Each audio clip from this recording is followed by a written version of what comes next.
Right guys, welcome to the workshop. In this video I'm going to be taking a first look at a new tool that I've just purchased.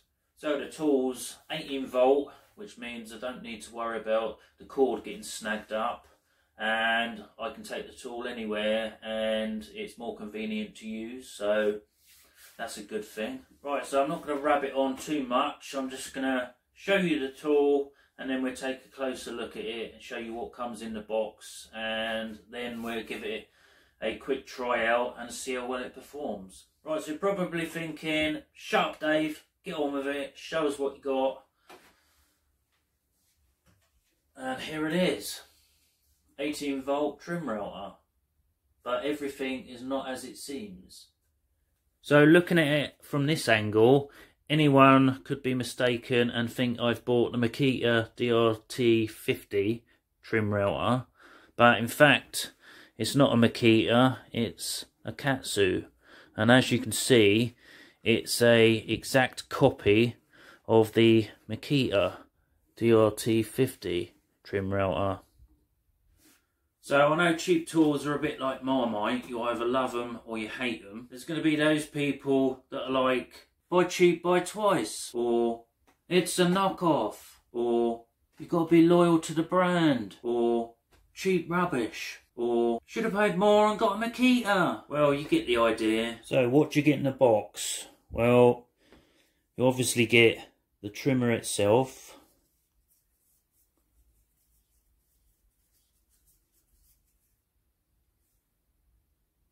You get your trimmer base, which is exactly the same as Makita. Got the locking lever and the fine adjustment. You get two wrenches, an Allen key, and almost looks like a mini tyre iron. You get your dust extraction adapter, and that just fits on with a small knob. No rude comments. You get your parallel guide. You get your edge guide. I've never personally used one of these. You get a couple of spare collets. And you get this small metal template guide, which actually fits the trimmer base. So I couldn't actually find any reviews on this particular model on YouTube, and that's another reason I wanted to make this video. So one of the things that actually swayed me to buy this particular one is because it does actually take Makita batteries.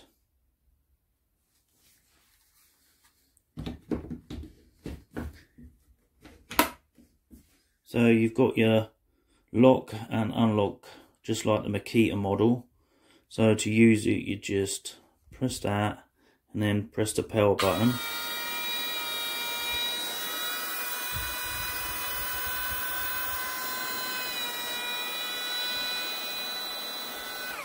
As you can see there's two LED lights, and this is actually brushless.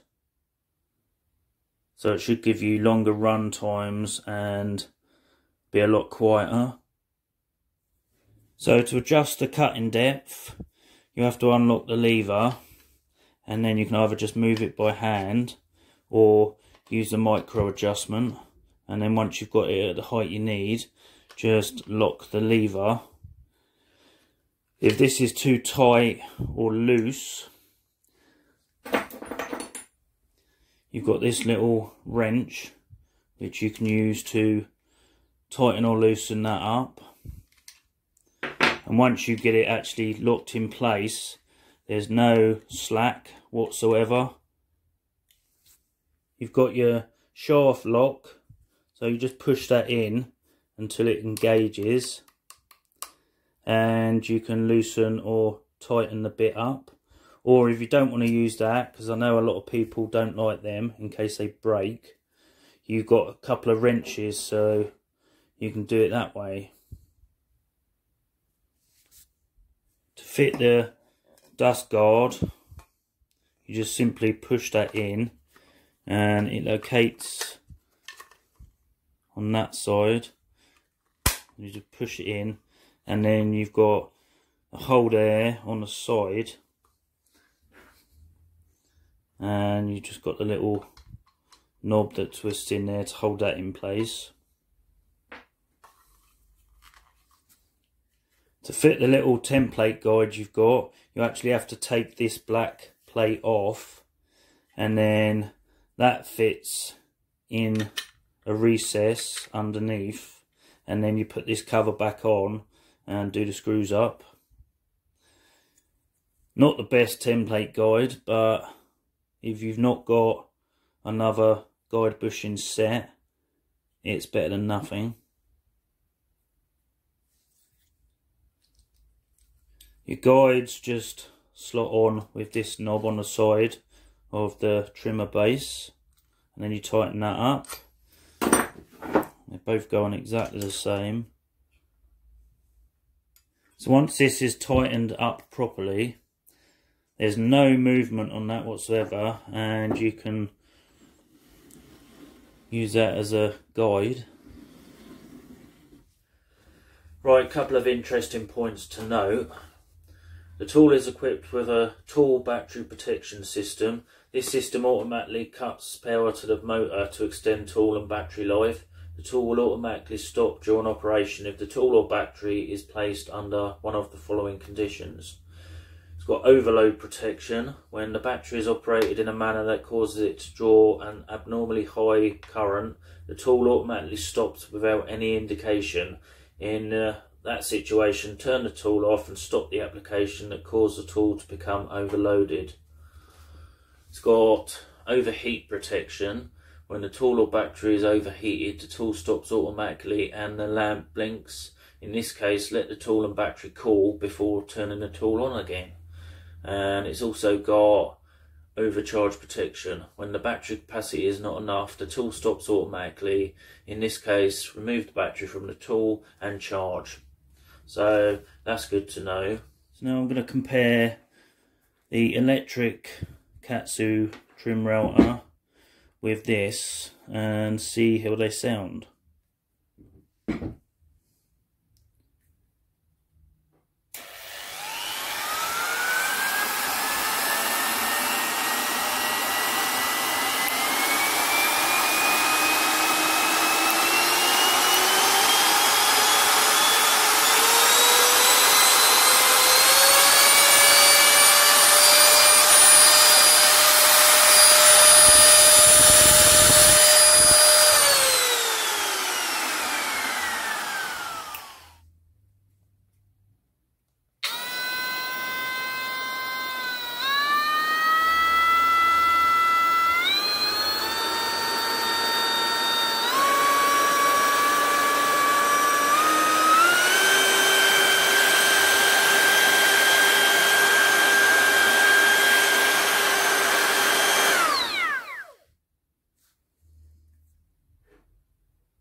So I guess the last thing to do really is put a bit in and try it out.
So there are a couple of little niggles. First one being the fact that this isn't the smoothest. It works, but then again it's a bit like that on the electric Katsu router, but it does work. So another slight niggle, the battery is a little bit stiff to get on and off. I mean, it's not terrible, obviously, but that doesn't affect the actual use of the tool. It's hard to show on camera, but... So I hope this video is of use to someone that might have been wondering what the 18-volt Katsu router is like. That is just my first impressions. Time will tell whether it's going to be as reliable as the electric Katsu router. I've had that for 3-4 years, and that's a brilliant bit of kit for the money, so I'm hoping that this will be the same. So you'll have to bear in mind that I can only really compare it to the other cheap Katsu trim router. I've not actually used the more expensive Makita trim router, but overall, first impressions, apart from a couple of little niggly bits, but like I say, this fine-tune adjustment isn't great on my other Katsu router, so I mean, I don't really care about that. And the fact that the battery is a little bit stiff, but other than that, I think it's quite a good little router. Obviously I can't comment on reliability because I've not really used it properly, but if the other cheaper Katsu's anything to go by, I know plenty of people who use them and it's quite a good little router, so time will tell. Watch this space. The big question is, how much did it cost me? Well, depends where you buy it from. Now, this is from AIM Tools, so if you actually go on their website, it's listed at the moment, it's got a little bit of money off, and it's marked up at £75 thereabouts, but by the time you've added postage to that, it's £80. But you will have to wait quite a while for delivery. I purchased mine direct from their website, and it does actually state on their website that at the moment they're having logistical problems and orders may take up to a week to ship. So I think all in all it took about a week and a half to arrive, but they also sell on Amazon with next day delivery if you've got Prime, and they're actually £85 with free delivery. So if you don't mind waiting and you want to save a couple of quid, you can go direct to AIM Tools website. But if you want a guaranteed delivery next day or within a couple of days, then I would advise going on Amazon and having a look. There'll be a link to both down below if you want to take a look at it. This didn't really cost me 80 quid because when I purchased the heavy duty draw runners I use for my slide out storage for my plane of fitness they took an absolute age to arrive, and after sending a few snotty but polite emails back and forth, once they finally arrived, the company actually offered me a full discount. So the draw runners actually cost me nothing, so I put that towards this, and effectively it really only cost just over 40 quid. So there we have it, guys. That was a quick first look at the Katsu 18-volt trim router. Especially useful if you've already got Makita batteries for anything else, because obviously it takes a Makita battery. I know there's going to be people out there that won't touch something like this with a barge pole, but if, like me, you're on a tight budget and you haven't got the money to pay out for the more expensive brands, then give it a go. You just might like it. So as always, if you like the video, don't forget to smash the like button, share with your friends, comment down below.